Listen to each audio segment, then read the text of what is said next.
నమస్తే. Welcome to BRK education. నేను దేవిక. ఇప్పుడు మనతో పాటు అయితున్నారు DSC faculty Shaik polity Pasha sir అయితే మనతో పాటు ఉన్నారు. ఇప్పుడు సార్ గారితో మనకున్న డౌట్స్ అన్ని క్లియర్ చేసుకుందాము. నమస్తే సార్. నమస్తే. సార్, ఇప్పుడు ఇది డిఎస్సి నోటిఫికేషన్ అనేది రిలీజ్ అయింది కదా సార్. సో ఆస్పిరెంట్స్ ఏ అంశాలపై దృష్టి పెడితే విజయం సాధించవచ్చు సార్? మంచి ప్రశ్న. అంటే మీకే కాదు, చాలా మంది ఒక సాధారణ అభ్యర్థులందరికీ వచ్చే ప్రశ్న ఇదే. ఎక్కువగా ఏ అంశాలపై ఫోకస్ చేయాలి అని అంటుంటారు. కాబట్టి దీనికి నేను చెప్పే సమాధానం ఏంటి అంటే, ఒక ఫ్యాకల్టీగా చెప్పాలి అని అంటే అన్ని అంశాలపై ఫోకస్ చేయాలి. ఎందుకనంటే మనం ప్రిపేర్ అయ్యేది ఏ చిన్నపాటి ఎగ్జామ్కో లేకపోతే ఒక చిన్న సర్టిఫికేట్ ఇచ్చే ఎగ్జామ్కో దేనికో కాదు. మనం ప్రిపేర్ అయ్యేది ఒక భవిష్యత్తుని నిర్ధారించే ఒక ఉపాధ్యాయ పోస్టుకు ప్రిపేర్ అవుతున్నాం, ఒక ఉద్యోగానికి ప్రిపేర్ అవుతున్నాం. అలాంటప్పుడు నేను ఒక విషయం మీదనే ఫోకస్ చేస్తా అంటే మేబీ విజయం రాకపోవచ్చు. అన్ని విషయాలపై చేయాల్సిందే. బట్ కాకపోతే ప్రాధాన్యత క్రమం అనేది ఒకటి ఉంటుంది. అంటే ప్రిఫరెన్స్, దేనికి ఎక్కువగా ప్రిఫరెన్స్ ఇవ్వాలి, ప్రయారిటీస్ అని అంటాం వాటిని. ఆ ప్రయారిటీస్లో భాగంగా చెప్పాలి అని అంటే టెట్కి డిఎస్సికి సపరేట్గా ఉన్న సిలబస్ని విడదీయండి. ఆస్పిరెంట్స్ అందరూ జాగ్రత్త వినండి. ఏదైతే మీరు మొన్న టెట్కి చదివారో, ఏది డిఎస్సికి ముందు జరిగే టెట్ ఎగ్జామ్కి ఏదైతే చదివారో వాటిల్లో కొన్ని అంశాలు మీకు డిఎస్సిలో కూడా ఉంటాయి. ఆల్రెడీ అక్కడ మీరు చదివేసి ఉన్న కొన్ని అంశాలని తీసేసి ఇప్పుడు ఎక్స్క్లూజివ్గా డిఎస్సికి కొత్తగా ఏ అంశాలు అయితే ఉన్నాయో, ఉదాహరణకి విద్యా దృక్పథాలు, పర్స్పెక్టివ్ ఇన్ ఎడ్యుకేషన్ ఒక సబ్జెక్ట్ ఉంటుంది. అది టెట్లో ఉండదు, డిఎస్సిలో ఉంటుంది. ఏం చేయాలి? దాన్ని చదవాలి. అలాగే general knowledge, GK current affairs టెట్లో ఉండదు, నీకు డిఎస్సిలో ఉంటుంది. నువ్వు దీన్ని చదవాలి. అంటే ఏ విషయాల మీద నీకు అవగాహన లేదో, ఏ రోజైతే ఈ రోజు వరకు నీకు కొత్తగా ఉందో, ఏ రోజైతే ఈ రోజు వరకు నువ్వు పుస్తకమే పట్టలేదో అలాంటి విషయాల మీద ఫోకస్ చేయాలి. ఆ తర్వాత ఏం చేస్తావు? ఆ మిగిలిన సమయంలో నీకు బలం ఉన్నటువంటి సబ్జెక్టులు, నీకు ఆల్రెడీ తెలిసిన సబ్జెక్టులు, నువ్వు ఆల్రెడీ చదువుకున్న సబ్జెక్టుల మీద ఫోకస్ చేయాలి. బట్ డ్యామ్ షూర్ అన్నీ చదివితేనే ఉద్యోగం వస్తుంది. 1-2 విషయాలు నమ్ముకుంటే అవ్వదు. సో సింపుల్ థియరీ ఏంటంటే 1-2 సబ్జెక్టులో నీకు 100% వచ్చి మిగతా వాటిలో ఫెయిల్ అవుతా అంటే పాస్ అవ్వలేం మనం, డిగ్రీ మేమో రాదు. అన్ని సబ్జెక్టులో యావరేజ్గా 70% తెచ్చుకుంటా అంటే నువ్వు పాస్ అవుతావు, డిస్టింక్షన్ వస్తుంది, నీకు గోల్డ్ మెడల్ వస్తుంది. అలాగే ఉద్యోగాల్లో కూడా మనం గమనించాల్సింది, ఒక సబ్జెక్టే చదువుతా, ఏ రోజు తీసుకున్న మ్యాసేజ్ అవుతా, నేను రేపు కూడా మ్యాసేజ్ అవుతా, నేను ఎల్లుండి కూడా మ్యాసేజ్ అవుతా అంటే మరి సోషల్ ఎవరు చదవాలి? అంతే కదా, సింపుల్ లాజిక్ మేడం అది. అదేవిధంగా మరి తెలుగు ఎవరు చదవాలి, సైకాలజీ ఎవరు చదవాలి, పిఐ ఎవరు చదవాలి? కాబట్టి మనం అన్నీ చదవాల్సిందే. బట్ కాకపోతే నీకు వచ్చిన సబ్జెక్టులు, రాని సబ్జెక్టులని 2 లిస్టులు విడివిడిగా ప్రిపేర్ చేసి వచ్చిన సబ్జెక్టులని, చదివిన సబ్జెక్టులని పక్కకు పెట్టి ఏ సబ్జెక్ట్ అయితే నేను ఇప్పటివరకు చదవలేదని అనుకుంటావో వాటిని చదువుతూ తర్వాత మిగతా వాటిని కూడా రివిజన్ చేసుకోవడం వల్ల ఖచ్చితంగా ఒక అభ్యర్థి విజయం సాధిస్తాడు. నన్ను పర్సనల్గా అడిగితే జీకే కరెంట్ అఫైర్స్ అనేది నీ ఉద్యోగాన్ని డిసైడ్ చేస్తుంది. ఎందుకంటే అన్ని టెక్స్ట్ బుక్లోంచే వస్తాయి. ఇప్పుడు ఉదాహరణకు తీసుకుంటే ఒక సబ్జెక్టు సోషల్ ఉంది. సోషల్లో క్వశ్చన్స్ ఎక్కడి నుంచి వస్తాయి? సోషల్ టెక్స్ట్ బుక్లోంచే వస్తాయి. ఆ టెక్స్ట్ బుక్లోంచే నువ్వు అది చదువుకుంటే దాంట్లోంచి వస్తాయి. కానీ జీకే కరెంట్ అఫైర్ ఎక్కడి నుంచి వస్తుంది? ఎక్కడి నుంచి అయినా అడగవచ్చు, దానికి అంతు లేదు. 2011లో నేను ఎప్పుడు నా స్టూడెంట్స్కి చెప్తా క్లాస్లో, 2011లో ఒక CGL బ్యాంకింగ్ CGL ఎగ్జామ్లో మన్మోహన్ సింగ్ భార్య పేరు ఏందని అడిగిండండి. ఎవరికి తెలవాలి మన్మోహన్ సింగ్ భార్య పేరు? ఆ క్వశ్చన్ అడిగిండు, దానికి ఆన్సర్ చేయాలి ఇప్పుడు మనం. అంటే ఇక్కడ మీరు గమనించాల్సింది ఏంది? సబ్జెక్ట్కి అంతుందా అంటే there is no limit. GK current affairs అనేది it is a big ocean. అలాంటి దాన్ని మనం చదువుకోగలగాలి అని అనుకున్నప్పుడు ఖచ్చితంగా కరెంట్ ఈవెంట్స్ని చదువుకోవాలి. ఒక 12 నెలలు కరెంట్ అఫైర్స్ని చదువుకోవాలి. దాని రిలేటెడ్గా ఉన్న జీకేని చదువుకోగలగాలి. ఆ రోజు కూడా మన్మోహన్ సింగ్ భార్య పేరు ఎందుకు అడిగిండు? మన్మోహన్ సింగ్ గారు ఒక 7-8 దేశాలు పర్యటన చేసిండు. చేసేటప్పుడు తను ఏం చేసినాడు? వాళ్ళ భార్య అయినటువంటి గురు శరణ్ కౌర్ గారిని తీసుకొని చేసినాడు. అందులో భాగంగా ఎగ్జామినర్ ఏం చేసిండంటే వారి భార్య పేరు ఏందని అడిగిండు. చాలామంది ఏమనుకుంటారు, ఆయన భార్య పేరు నాకెందుకు గుర్తుంటుంది, నేను ఎందుకు గుర్తుపెట్టుకోవాలనుకుంటారు. కానీ అది కరెంట్ అఫైర్స్లోంచి క్వశ్చన్ అడిగిండు. అది ప్రతిరోజు పేపర్లో వచ్చింది. ది హిందూ లాంటి లీడింగ్ పేపర్స్లో వచ్చింది కదా, ఆ పేపర్లో వచ్చింది, దాన్ని క్వశ్చన్లో అడిగిండు.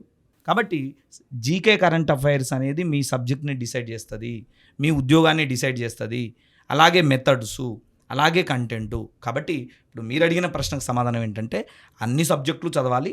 బట్ మనకు రాని సబ్జెక్టుల మీద, బలహీనతల మీద దృష్టి పెట్టిన వాడే కదా బలవంతుడు అవుతాడు. కాబట్టి ఖచ్చితంగా ప్రాధాన్యత క్రమంలో చదవండి, ఖచ్చితంగా విజయం సాధిస్తారు. So sir, as a social టీచర్గా ఇప్పుడు డిఎస్సి ఏదైతే ఉందో ఉద్యోగ సాధనలో ఇప్పుడు సోషల్ పాత్ర ఏంటి సార్? మంచి ప్రశ్న అమ్మా. నిజానికి చాలామంది నెగ్లెక్ట్ చేస్తున్న సబ్జెక్టు సోషల్. ఇంకా చెప్పాలి అని అంటే మొన్న మధ్య ఎక్కడో వాట్సాప్లోనో ఇన్స్టాగ్రామ్లోనో చూసా నేను, పిల్లలు మెసేజ్ పెట్టుకుంటూ ఉంటారు అన్నమాట చాటింగ్స్లో. సోషల్ అనగానే అది ఒక సోది సబ్జెక్టు, సోషల్ అనగానే బాగా డ్రై సబ్జెక్టు, నీకు ఇంట్రెస్ట్ సబ్జెక్ట్ ఏంద్రా అని అవతల అబ్బాయి అడిగితే నాకు మ్యాథ్స్, ఇట్లా చెప్తా ఉంటాడు. ఇప్పుడు నేనేమంటా అంటే కరెక్టే, మ్యాథ్స్ కానీ సైన్స్ కానీ, ఒక సైన్స్ నిన్ను డాక్టర్గా మారుస్తుంది, ఒక మ్యాథ్స్ నిన్ను ఇంజనీర్గా మారుస్తుంది, ఒక సోషల్ సబ్జెక్ట్ నిన్ను మనిషిగా మారుస్తుంది, గుర్తుపెట్టుకో. ఓకేనా? ఎందుకు అని అంటే ఒక మనిషితో ఎలా ప్రవర్తించాలని చెప్పేది సోషల్ సబ్జెక్ట్. నీ గత చరిత్ర ఏంటో చెప్పేది సోషల్ సబ్జెక్టు. ఎగ్జాంపుల్ తీసుకుంటే విజయనగర సామ్రాజ్యం కానీ, కాకతీయులు కానీ, ఇవన్నీ నీకు తెలిస్తేనే కదా నీ చరిత్ర ఎట్లా జరిగిందో తెలిస్తే నీ భవిష్యత్తు ఎట్లా ఉండాలనేది తెలుస్తుంది.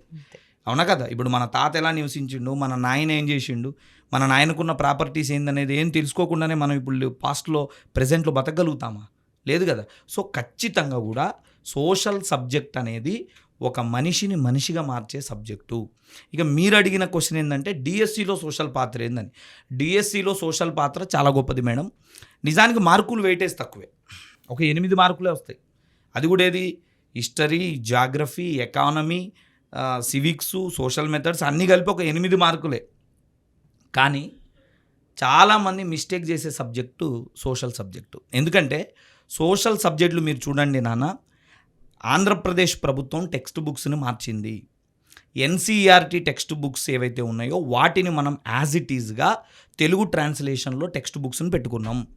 ఇప్పుడు ఈ టెక్స్ట్ పుస్తకాల్లో క్లియర్ కట్గా కొన్ని కేస్ స్టడీస్ ఇచ్చినాడు, కొన్ని టేబుల్ ఐటమ్స్ ఇచ్చినాడు, కొన్ని కీవర్డ్స్ ఇచ్చినాడు. ఇవన్నీ ఎక్కడ దొరకాలి? ఇప్పుడు ఎగ్జాంపుల్ తీసుకుంటే లెవెల్ ప్లేయింగ్ ఫీల్డ్ అని ఒక పదం ఇచ్చిండు. గుర్తుపెట్టుకోండి, 9వ తరగతిలో లెవెల్ ప్లేయింగ్ ఫీల్డ్ అని ఒక పదం ఇచ్చిండు. అసలు ఏందది లెవెల్ ప్లేయింగ్ ఫీల్డ్? మనం ఏమనుకుంటాం, I think it is the word which related to the any sports అనుకుంటాం కదా. జనరల్ పర్సెప్షన్ ఏంటి, లెవెల్ ప్లేయింగ్ ఫీల్డ్ అంటుండు, ప్లేయింగ్ అంటున్నాడు, ఫీల్డ్ అంటున్నాడు అంటే ఇదేదో గేమ్ అనుకుంటాం. కానీ అసలు అది గేమ్ అనే పదానికి సంబంధమే లేదు. అది రాజకీయాల్లో ఎన్నికల్లో పోటీ చేసేటప్పుడు ప్రతి కంటెస్టెంట్ ఎలక్షన్ క్యాన్వసింగ్ చేసుకోవచ్చు అని చెప్పే పదం అది. లెవెల్ ప్లేయింగ్ ఫీల్డ్ అంటే ఎన్నికల్లో పోటీ చేసే వ్యక్తి ప్రతి ఒక్కడికి క్యాన్వసింగ్ చేసే రైట్ ఉంటుంది. ఎగ్జాంపుల్, ఇప్పుడు నేను ఎన్నికల్లో పోటీ చేస్తున్నా, నాకు కూడా క్యాన్వసింగ్ చేసే అధికారం ఉంది, మీకు కూడా క్యాన్వసింగ్ చేసే అధికారం ఉంది. ఆ పదం ఎక్కడుంది? 9వ తరగతి టెక్స్ట్ బుక్లో ఉంది. ఇప్పుడు డైరెక్ట్గా ఆ బిట్టుని ఎత్తడితే ఎక్కడి నుంచి చేయగలుగుతాం మనం? చైనాలో 1958 నుంచి 61 మధ్యలో విపరీతమైన కరువు వస్తే 3 కోట్ల మంది చనిపోయారని 9th బుక్లో ఉంది. నిన్న ఆ ప్రశ్న అడిగితే నువ్వేం చేయగలుగుతావు? A+B² లాంటి మ్యాథ్స్ బిట్లో లేదా సైన్స్ మైట్రోకాండ్రియా లాంటివి అయితే ప్రతి ఒక్కడు చేయగలుగుతాడు. కానీ సోషల్ సబ్జెక్ట్ని కూడా చేసుకోగలగాలి కదా, దీన్ని లైఫ్కి అటాచ్ చేసుకోగలగాలి కదా. కాబట్టి నేనేమంటున్నానంటే ఒక సోషల్ టీచర్గా మీరు సైన్స్కి, మ్యాథ్స్కి, ఇంగ్లీష్కి ఎంతైతే ప్రాధాన్యత ఇస్తారో సోషల్కి కూడా అంతే ప్రాధాన్యత ఇవ్వాలి. చాలామందికి క్వశ్చన్స్ పోయేది సోషల్ దగ్గరే. కావాలంటే మీరు గతంలో డిఎస్సి మిస్ అయిన 1 or 2 మార్క్స్లో మిస్ అయిన వాళ్ళు ఉంటారు కదా, ఉద్యోగం మిస్ అయ్యి వాళ్ళు ఉంటారు, వాళ్ళ దగ్గరికి వెళ్ళి కూర్చోబెట్టి అడగండి, అన్నయ్య డిఎస్సి నీకు ఎలా మిస్ అయింది అన్నయ్య అని అడగండి. వాళ్ళు చెప్పే మొదటి రీజన్ సోషల్ వల్ల పోయింది అని అంటాడు. ఎందుకంటే చదివే సబ్జెక్ట్ ఎక్కువ ఉంటుంది, మార్క్స్ తక్కువ ఉంటాయి. కాబట్టి వాడు ఎగ్జామినర్ అడగగలిగిన స్కోప్ ఇక్కడ ఎక్కువ ఉంటుంది. అందరూ డిఎస్సి అనగానే మ్యాథ్సే చదువుతారు, అందరూ ఇంగ్లీషే చదువుతారు. ఎవడైతే సోషల్ కూడా చదువుతాడో వాడు విజయం సాధిస్తాడు. అర్థమవుతుందా మేడం? కాబట్టి ఖచ్చితంగా కూడా డిఎస్సి ఉద్యోగ సాధనలో సోషల్ కీలక పాత్ర పోషిస్తుంది. కాబట్టి ఖచ్చితంగా మీరు చదవండి, సోషల్ని కూడా నెగ్లెక్ట్ చేయకండి, అన్ని విషయాల మీద సంపూర్ణమైన అవగాహన తెచ్చుకోండి. ఎందుకంటే రేపొద్దున్న మనం స్కూలుకు వెళ్ళి విద్యార్థులకు చెప్పాల్సినవి ఇవన్నీ కాబట్టి ఖచ్చితంగా సోషల్ని కూడా మనం ప్రాధాన్యత క్రమంలోనే పెట్టుకోవాలి, జాగ్రత్తగా చదువుకునే కార్యక్రమం చేయాలి. రైట్, చూసారు కదండి. అభ్యర్థులైతే లైక్ డిఎస్సి నోటిఫికేషన్ అయితే విడుదలయ్యడం అయితే తెలుసుంది. సో ఇప్పుడు దీన్ని ఎలా ప్రిపేర్ అవ్వాలి, ఏ విషయాలపై దృష్టి పెట్టాలనేసి సార్ అయితే చాలా చక్కగా అయితే వివరించి చెప్పారు. Thank you so much sir. నమస్తే, థ్యాంక్ యూ.